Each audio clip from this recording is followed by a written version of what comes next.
ada 5 keuntungan atau kelebihan orang yang bakti dengan orang tua. Lebih mengatakan birru abakum tabirrukum abnakum. Berbaktilah dengan orang tua kalian, maka anak kalian akan berbakti dengan kalian. Ada 5 kabar gembira di situ terselip di dalam ucapan Nabi tadi bagi anak yang berbakti dengan orang tuanya.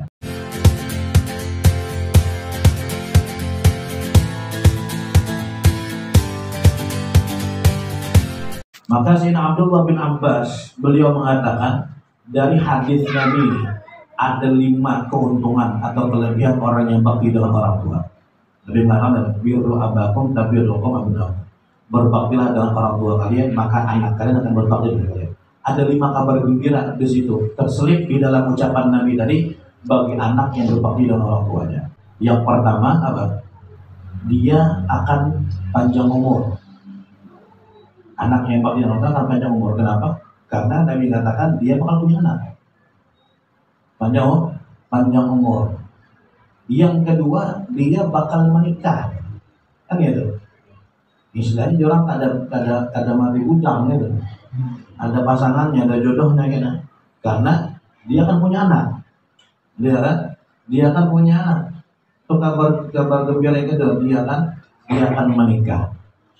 Yang ketiga, kabar gembiranya lagi yang terselip dalam ucapan Nabi, dia bakal punya anak. Banyak juga menikahkan 2 anak kan gitu. Orang yang bakti dengan orang tuanya, dari situ dia akan dapat kabar gembira dari Nabi, dia bakal punya anak. Bakal punya anak. Yang keempat, anak-anaknya tadi bakal dewasa, umur panjang juga, karena kalau masih harus karena mungkin berbakti dengan kan gitu. Jadi bakal dewasa si anak tadi, tidak akan meninggal di masa-masa kecilnya. Yang kelima, dia akan diperbuat baik oleh anak-anaknya. Jadi 5 kabar gembira kata Sayyidina Abdullah bin Abbas yang diberikan oleh Allah Subhanahu wa taala kepada anak yang berbakti kepada orang tuanya.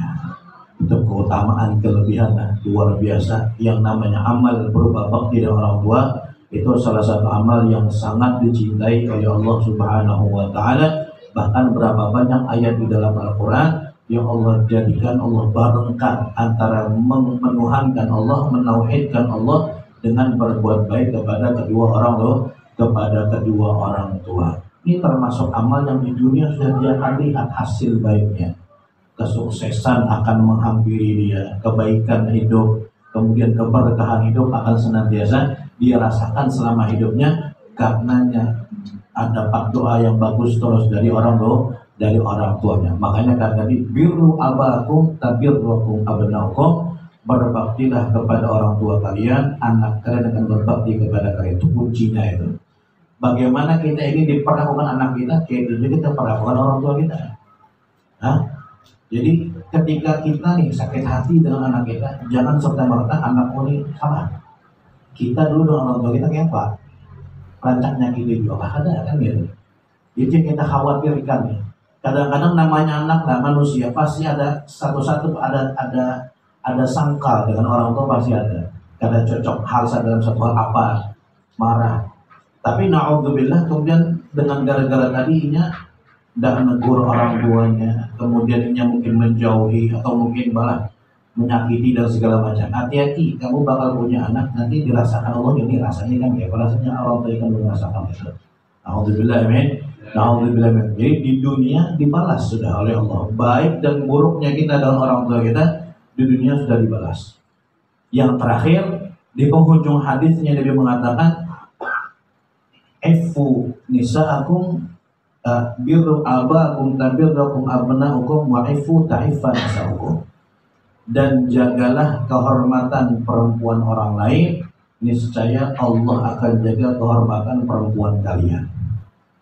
Ini termasuk perbuatan yang akan dibalas oleh Allah di dunia sebelum di akhirat. Kita ini punya perempuan, istri, ibu, putri kita, anak-anak kita.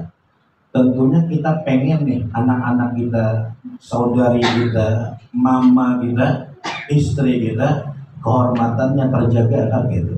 Maka ujar Nabi, jaga kehormatan perempuan orang lain. Niscaya Allah akan jaga kehormatan perempuan kamu.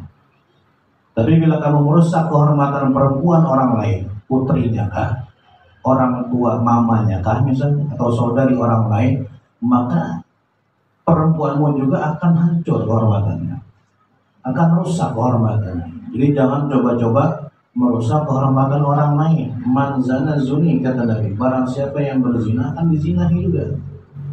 Barang siapa yang berbuat buruk akan diperbuat buruk juga. Khususnya dalam bab perempuan-perempuan. Diceritakan dalam sebuah kisah, ada seorang orang tua, kemudian punya anak laki-laki, punya anak perempuan, ada pembantu juga di rumah itu. Jadi suatu waktu si anak laki-laki ini pengen bepergian jauh, ada satu hal, ada satu hajat, sehingga si abah ini berpesan, nah, selama perjalanan jagalah, bertakwa kepada Allah, jangan macam-macam pakai di jalan. Inggih bah, tenang aja, saya akan berjalan dan saya akan pegang teguh nasihat abah. Itu aja pesan abah, baik-baik di jalan, jangan aneh-aneh, jangan macam-macam. Perangkat nih anak si laki-laki ini. Beberapa waktu pulang, sampai pulang ke rumah bertemu dengan orang tuanya, bukan kabar atau apa yang ditanya oleh orang tuanya. Yang paling pertama ditanya orang tuanya, apa yang kamu perbuat selama perjalanan banyak? Apa yang kamu perbuat? Nggak ada bah, saya baik-baik, jujur sama abah. Apa yang kamu perbuat? Apa yang kamu lakukan? Nggak ada, saya baik-baik, jujur, jangan bohong, saya tahu. Kata dia, iya sudah, kalau gitu saya ngaku bah. Kenapa? Saya di jalan ketemu perempuan, saya tertarik sama dia, kemudian saya cium perempuan tadi. Nah, ke abahnya, jujur kalau. Makanya saya bilang jangan macam-macam di jalan. Kenapa bah? Abah tahu dari mana nih?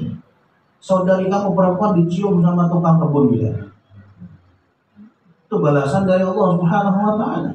Makanya saya tahu kamu pasti macam-macam di sana. Ujar Nabi, ifu wa ifutis wa ta'ifu nisa'ukum. Jagalah kehormatan perempuan lain, Allah akan jaga kehormatan perempuan kalian.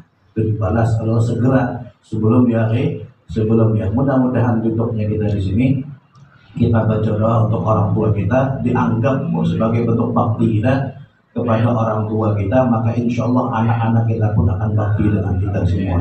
Amin ya rabbal alamin. Makanya kalau kita ziarah ke makam orang tua kita, anak kita dibawa, yang halus-halus tuh, kecil-kecil itu dibawa, biarnya paham kayak ini caranya kalau abah meninggalkan anaknya. Datangi kubur abah juga, sebagaimana abah mendatangi kubur abahnya abah. Secara tidak langsung kita ajarkan mereka.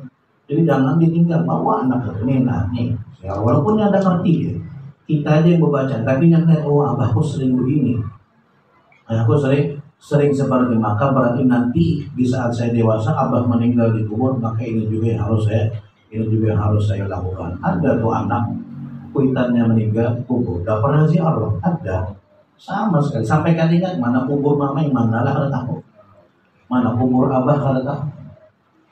Sekali-sekali pas sadar, tiba-tiba apakah mungkin habis bangkrut kan baru ingat dengan kuitan, baru buka ke kuburan, mama minta maaf, ulun lawas kada ziarah pen banyak salah segalanya, terjadi kuburan Cina soalnya salah kubur, makin gedenya lagi dah kubur kuitannya mana, kada tahu lagi. La ilaha illallah. Ziarah, salah satu bakti seorang anak kepada orang tuanya adalah berziarah, khususnya hari Jumat. Barang siapa yang ziarah kepada orang tuanya di hari Jumat, kata Nabi, maka dicatat sebagai anak yang berbakti kepada orang tua. Insyaallah mudah-mudahan Allah catat kita anak yang berbakti. Allah masukkan kita ke dalam surga dengan ihsan. Allah sayangi kedua orang tua kita sebagaimana mereka menyayangi kita di waktu kecil. Amin ya rabbal alamin. Amin ya rabbal alamin. Innaka al-umur sehatul afiyah. Mudah-mudahan murah rezeki semuanya, diberikan rezeki yang banyak, yang halal, yang dihisab oleh Allah. Khususnya di bulan-bulan ini kita bisa dapat rezeki mampu melaksanakan ibadah menyembelih hewan kurban. Amin ya rabbal alamin. Ala hadirnya wa kullu man bisa nasara ila hadrat Nabi Muhammad sallallahu alaihi wasallam. Al-Fatihah.